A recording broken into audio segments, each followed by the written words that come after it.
Hello, it's Keith here, and this is lesson 12 of the simple series of my 6502 assembly tutorials.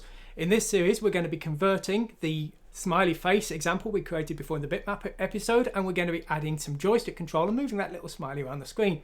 Now, the intention of this is you could extend the example we're going to be using today into a full-blown game. Now, I've not done that on the 6502 series yet, but on the Z80 series, I took the equivalent example and I converted it into my VIC-20 game during the live streams, in which I made a full simple game based on this joystick example. So it really can be used as a sort of template for your own little game.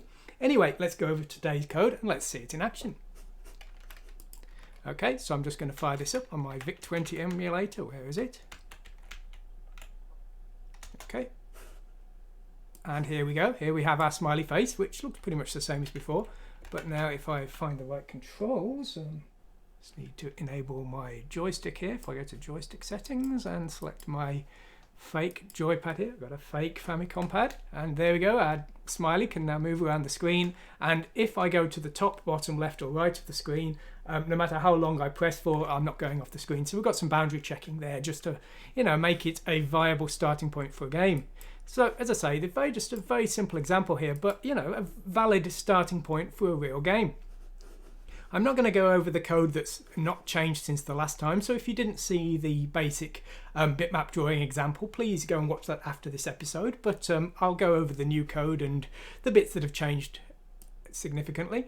So what we've got here first of all is we're defining two 0-page entries that we're going to be using as the X and Y position of the current player.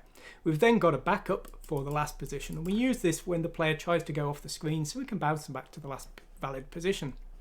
We've then got our initialization here, some clearing routines, and the definition of the tiles. Now, none of this has changed, so this is all the same as last time.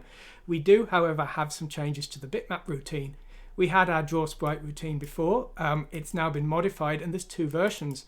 The only difference is they're using different tiles. If you remember, we're defining custom characters within the character map for our smiley face last time, and for the chibi cow character for the more advanced example.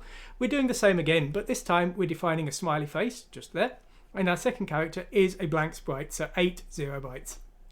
What we're doing, you see, is we're drawing the smiley face on the screen for the actual character, but then when the character moves off a square, we need to clear it out, so we're just drawing a blank space in the equivalent position. So that's why we've got two versions, draw player and blank player, and those are going to be used throughout the code. So we start off by defining the starting position of our sprite. We're starting at 3, 3 for some reason, and we're just loading those into the X and Y position. Now, our main loop will read in from the joystick, and it will wait for a key to be pressed, and it will sit in an infinite loop until a key is pressed. So for the first time, if we just dropped into that, we'd never see our smiley. So our first execution, we're skipping over that, and we're loading a dummy value for our joystick readings into ZH. ZH is a 0-page entry which we will be using for our reading of the controls. So we're starting our drawing routine, and the first thing the drawing routine does is it backs up the current valid position of the player, and then it clears the player off the screen. So that's what we're doing there. Now, we saw this blank player routine. It's literally just the sprite drawing routine from last time, so it's just drawing a character in the correct position for the player. And then we're loading in the player X and Y position here into the X and Y registers, and we're going to be changing those depending on the key presses of the joystick. Now, we skip over this part in the first iteration of this code so that we drew the sprite, but on all other iterations we're going to run this read controls dual, and this is the important bit. This is where we're reading in the controls of the player. Now, the player controls on the VIC-20 are read in from two ports. 9120 contains the right direction, and 911F contains fire left, down and up. For some reason, right is in a different place. But before we can use those, we need to set the data direction of the port to read. So we're sending this byte combination to 9122, and then we are able to read in from port B there. So we read in from this bit here, and then we read in from these bits here, and we're shifting the right bit into 0-page entry ZAS, and then we're shifting it out and moving it into the accumulator here and storing the result in ZH for our main code that we saw before, just here. So at this point, ZH will contain the joystick presses, and then all we need to do is we need to go through each of the bits testing them against ZH and seeing which directions are pressed. Now, if the up button is pressed, for example, we need to decrease our X position because 0, 0 is top left. And if down is pressed, we need to increase our Y position. If left is pressed, we need to decrease our X position. If right is pressed, we need to increase our X position. Now, when we get to this point here, we've processed all our directions, so we store the X and Y position here. Now, we've updated our position, but it's possible the player's gone off the screen and we don't want them to appear on the new side of the screen, and we don't want them to go off the bottom or the top because we might end up writing to some of the important data areas. So next we need to check the X position and the Y position against the boundaries of the screen. Now, if you think about it, because 0, 0 is top left, if the player goes off the left-hand side of the screen, the register will go below 0 and roll back to 255.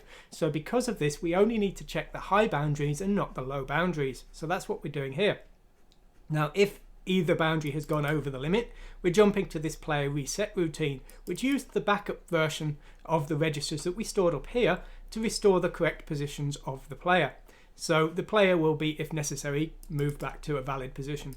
At this point, we can draw the new location of the player sprite, and then we're just using a simple loop here. Where is it? Just here. And this is just waiting for a moment, so before we start the entire procedure again. And then we jump back up here and read in the new keys of the player, check if any are pressed down, and we just wait infinitely if they're not. And there we go. That's really all it takes to read in from the joystick and effect some simple moving around of a sprite on the screen. Now, as I say, if you want to see what you could do with code like this, if you want to see the Z80 version, you can see my YQuest game, which was based on the Z80 equivalent of this. Otherwise, you take a look at my Grime 6502, which was a programming project I did in a week.